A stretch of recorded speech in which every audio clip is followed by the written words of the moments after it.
আজকের এই চমৎকার বিশ্লেষণে সবাইকে দারুণ উৎসাহের সাথে স্বাগত জানাচ্ছি।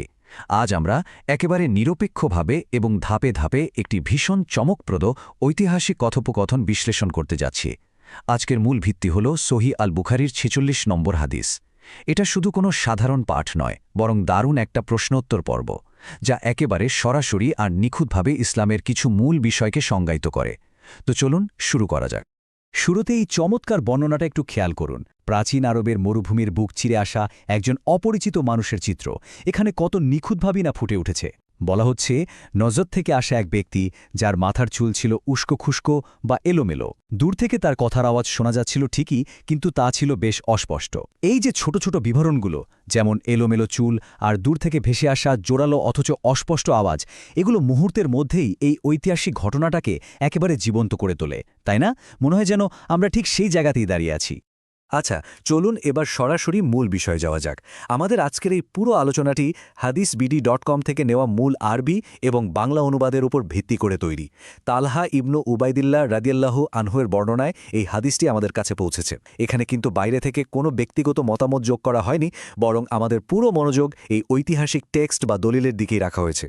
জিজ্ঞাসু আগন্তুক, ইসলাম সম্পর্কে প্রশ্ন।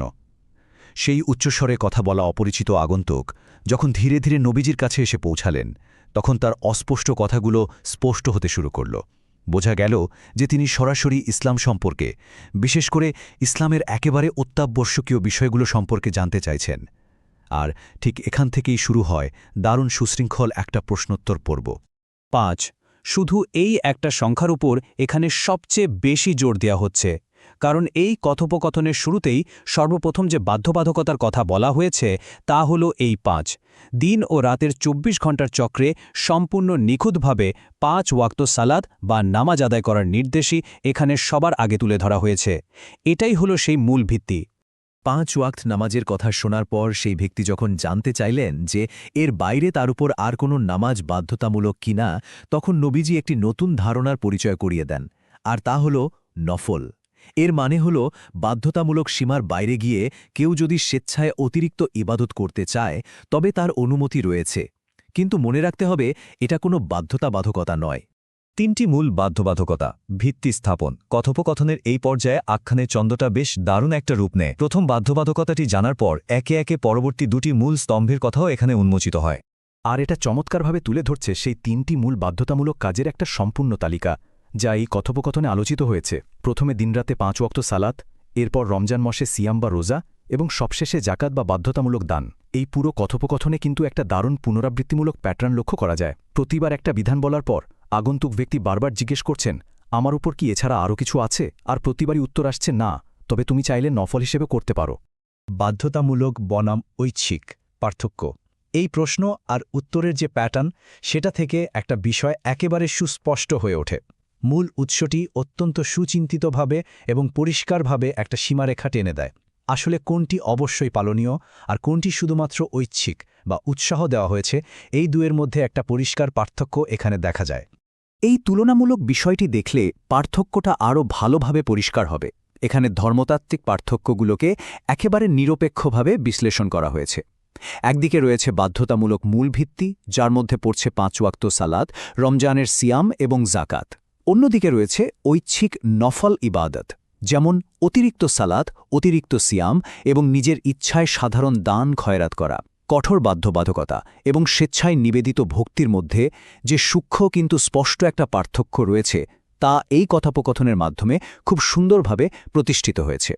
সরলতা শপথ, আগন্তুকের প্রস্থান। এরপর ঘটনাটি তার চূড়ান্ত পর্যায়ে পৌঁছায়।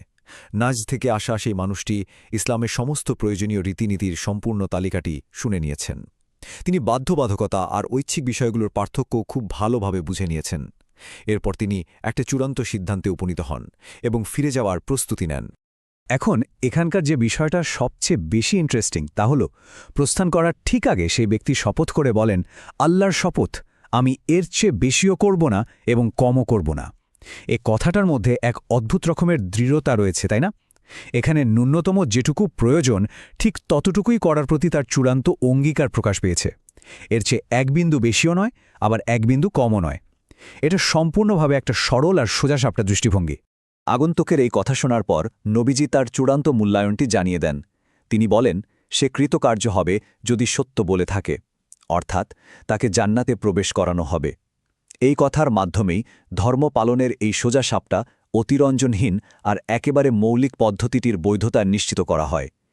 এটা প্রমাণ করে যে শুধুমাত্র মূল বাধ্যবাধকতাগুলো সঠিকভাবে পালন করাই সাফল্যের জন্য যথেষ্ট হতে পারে। তো এখানকার সবচেয়ে গুরুত্বপূর্ণ পয়েন্টটি নিয়ে একটু ভাবা যাক।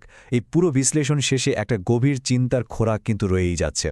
এই ঐতিহ্য অনুযায়ী প্রকৃত সাফল্য আসলে কিসের মধ্যে নিহিত? তা কি জটিল আর অতিরিক্ত ভক্তি প্রদর্শনের মধ্যে লুকিয়ে আছে, নাকি একেবারে মৌলিক সরলতার প্রতি অবিচল ও কঠোর আনুগত্যের মধ্যে? সহিহ বুখারীর এই ৪৬ নম্বর হাদিসটি আমাদের বাধ্যবাধকতা এবং ঐচ্ছিকতার মধ্যে একটা চমৎকার ভারসাম্য নিয়ে ভাবতে বাধ্য করে। এই গভীর আর কৌতূহলোদ্দীপক প্রশ্নটি সবার জন্য রেখেই আজকের এই বিশ্লেষণ এখানেই শেষ করছি। আশা করি এই কাঠামোবদ্ধ বিশ্লেষণটি ঐতিহাসিক এই পাঠটিকে একদম নতুনভাবে বুঝতে